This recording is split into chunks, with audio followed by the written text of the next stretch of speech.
Bom dia, gente. Muito prazer em estar aqui com vocês.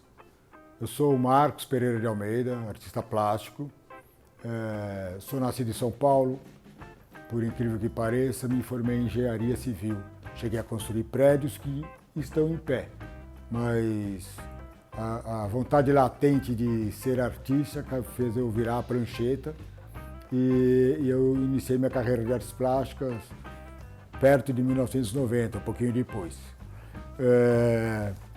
Como artista, eu trabalho, claro, tudo que faz parte da nossa vida fica enraizado. Então talvez tenha até um olhar engenheirístico dentro dessa história, mas eu comecei meu trabalho pintando a cidade de São Paulo. Por quê? Porque ela me causava uma certa aflição da opressão, do desenvolvimento, que vem nos atropelando, causando restrições e leis e ordens que têm que ser seguidas, às vezes incontestavelmente.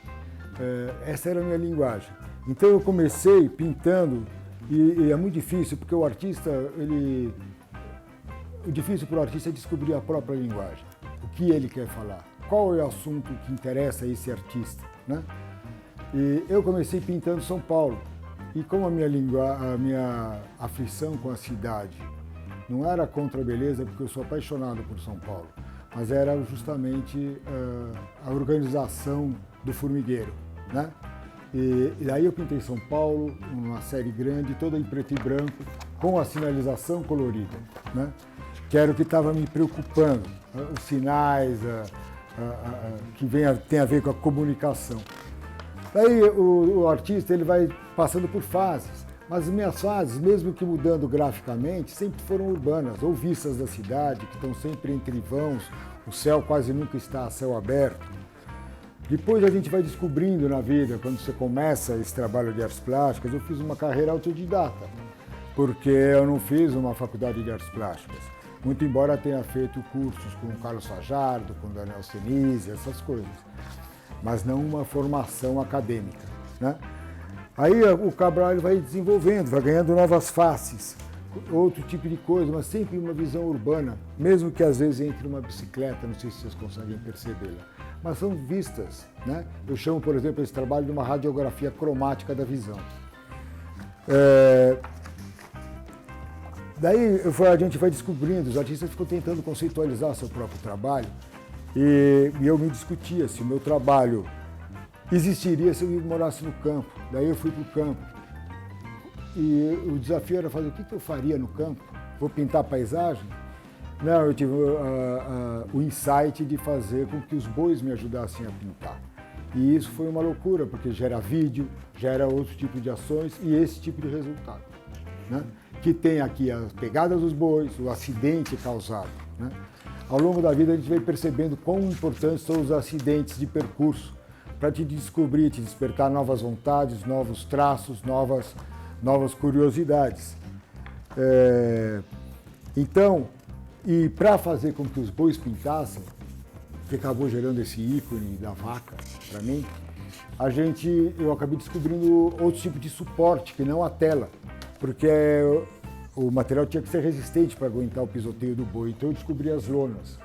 E as lonas, daí, me trouxeram um grande atributo, que elas são lonas de caminhão. Eu vou pegar uma aqui para vocês verem.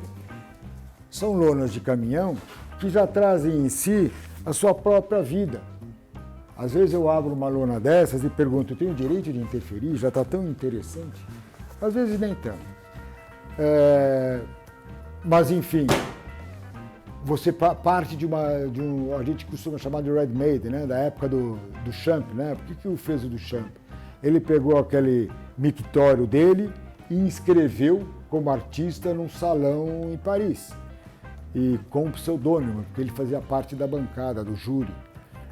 E foi inédito a história, porque ele dizia que aquilo era uma arte, porque saiu do espaço do banheiro e foi parar no museu, né? Então, o trabalho que já tem vida própria, hoje tomou conta muito das artes plásticas, porque a gente procura as coisas que já existam para retransformá-las, etc. Não dependemos mais só da tinta. Coisas que na época do impressionismo de Van Gogh, etc., o artista era basicamente ou um escultor ou um pintor. Hoje é muito mais amplo, né, o trabalho do artista plástico. E nas lonas a gente causa outro tipo de resultado, porque ela inspira outro tipo de trabalho. São trabalhos que, para mim, me lembram muito a ocupação urbana, das pichações, dos grafites, esse tipo de coisa. Esses são os trabalhos que eu venho desenvolvendo. E para vocês verem esse tipo de coisa de material, hoje, além da tinta, não sei se... Além da tinta, eu tenho usado materiais como esse. Conseguem enxergar? Isso é material que veio da pesquisa. Porque a gente vai pesquisando, vai descobrindo. Eu estava procurando pintar com asfalto, que é um material urbano. Eu queria usar um material urbano. Fui chegar que o asfalto pode ser da reciclagem recalchutagem de pneus. Muito pouco utilizado, porque o sistema não colabora tanto com isso. Mas todo esse material que eu achava que pneus era só lixo, eu descobri toda a rede da reciclagem dela, para onde eles conseguem direcionar cada uma dos tipos de grãos e etc. Então, acho que isso tem a ver com inovação, né? Acho que isso tem a ver com criação, despertar as nossas inquietudes para procurar soluções e que essas soluções sempre sejam, no nosso caso, resultado em arte, né? Queremos mostrar isso, tudo isso com arte, quer seja uma discussão, quer seja apenas a impressão de uma ideia que fosse fabulosa ou não, ou apenas bela, tá certo? Então é um prazer estar aqui participando com vocês. A gente vai ter outros vídeos em que a gente vai contar um pouquinho mais o porquê de eu estar aqui e como que a gente vai poder fazer uma interação, o grupo de vocês, o Grupo Piraciani e com alguma participação da minha pessoa. Muito obrigado por hora.